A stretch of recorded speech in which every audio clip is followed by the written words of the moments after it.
There were no new taxes, no new fees. We were able to cut a significant amount. I want to say, I have the number here, but I want to say about $365 million from the FY11 budget. And we were able to do it while still maintaining the Chapter 70 aid and really keeping it so that schools could be level funded this year, even despite the difficult economic times. One of the things that the Republican caucus really strongly we pushed for was that there would also be a reversion of funds that came in above our projected revenues. And even as of that point in time, it looked like we were going to hit our mark. And if we do hit our mark, 1/2 of that amount will revert back to the cities and towns to help them out with the other parts of the town budgets that did take a little bit of a cut, so that we can restore the town budgets to where they need to be.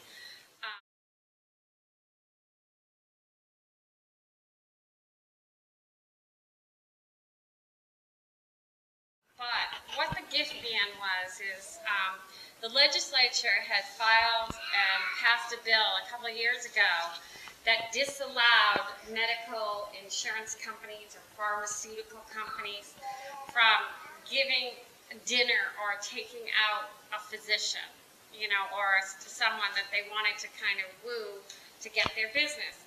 So on its face, you're like, well, that's probably a good thing, that they're not going to be biased or whatever. But it's not a good thing, because what ended up happening is all of those medical conventions that used to bring in huge amounts of revenue and tax dollars to the Commonwealth just went away.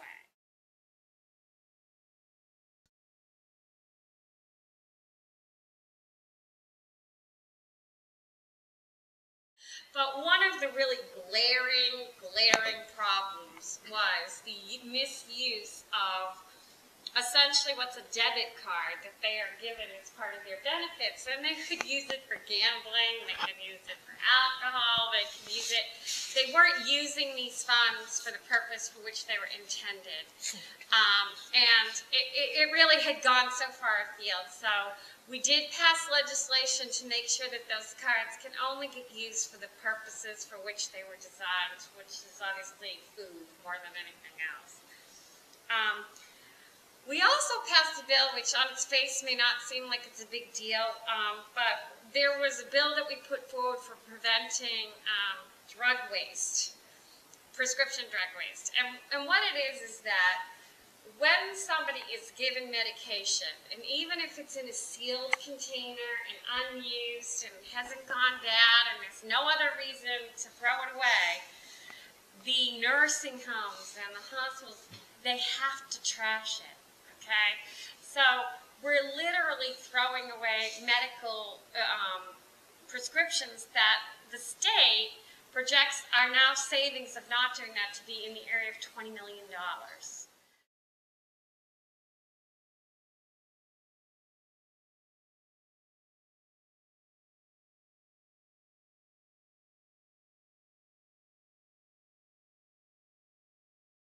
Up until a couple of years ago, Massachusetts paid their private bar advocates the least amount in the nation.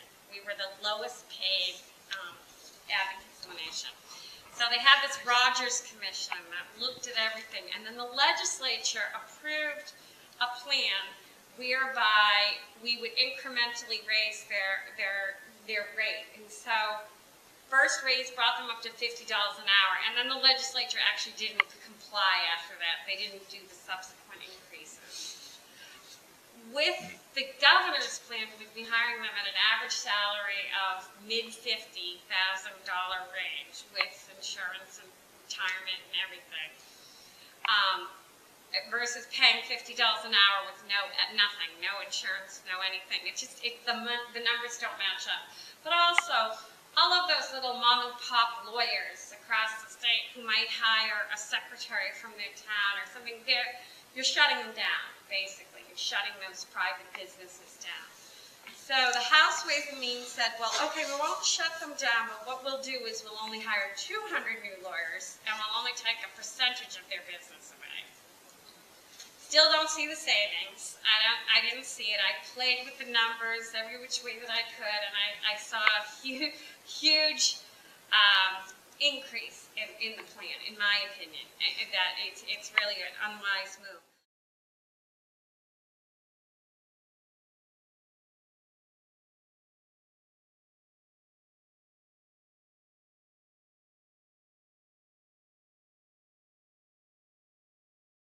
We knew this was the best for the cities and towns, and so that's what we did. And unfortunately, I think it's going to, cost some people maybe in their constituent areas. And I know I had been approached by at least one municipal union in our district, but and they said, well, why do you want? I said, I don't want to do it. I mean, nobody wants to do it. It's not something that you think, God, that would be so fun to take this away, this collective bargaining.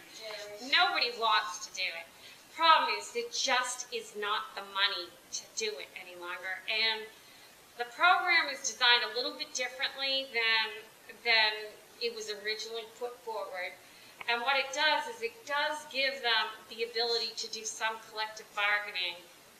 And then there are parameters that if after the 30-day period you have not come up with a decision, then the plan design that's chosen by the leadership body of the town or the school district has to make the decision. But they do give back to the, you probably already know all this, but they do give back to the bargaining units 20% in that case, I believe, of the money saved in that first year. I don't know, I felt like we were being a little bit crucified over, it wasn't like people were being put into a terrible situation. They were just being put into a situation that would provide more cost savings for the cities and towns. And I say cost savings, but it's basically there isn't the money to pay for it. So it's not even really savings. It's a reality. They just cannot pay for it without this program.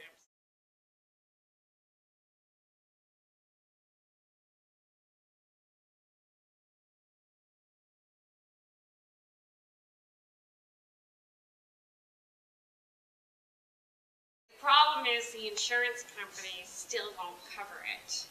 So we're kind of back to square one. So we're going to be working very intensely on the Lyme disease through the post-audit and oversight.